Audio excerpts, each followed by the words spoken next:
ubugwari bukomeye muri urugamba rwo gushaka ubuzima no gucika intege, kuko iyo ucitse intege ubivamo, iyo ubivuyemo ntubigeraho, iyo utabigezeho ubutsinzwe kuko ntago ari wo mugambi wari warihaye. Iyo nza gucika intege mbabwire simba ndi uwo ndi uyu munsi wa none, nawe kandi uza gucika intege ntuba uri uwo nguriwe.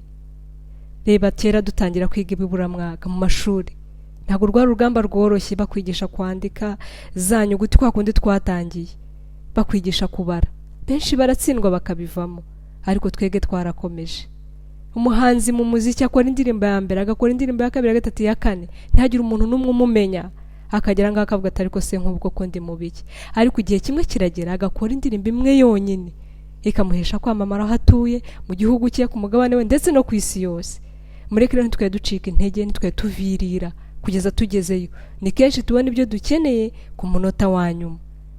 Mukomere, mwumve ko niba byenda byarakunze n'ibi ngibi bizakunda umunsi umwe. Okay, never give up.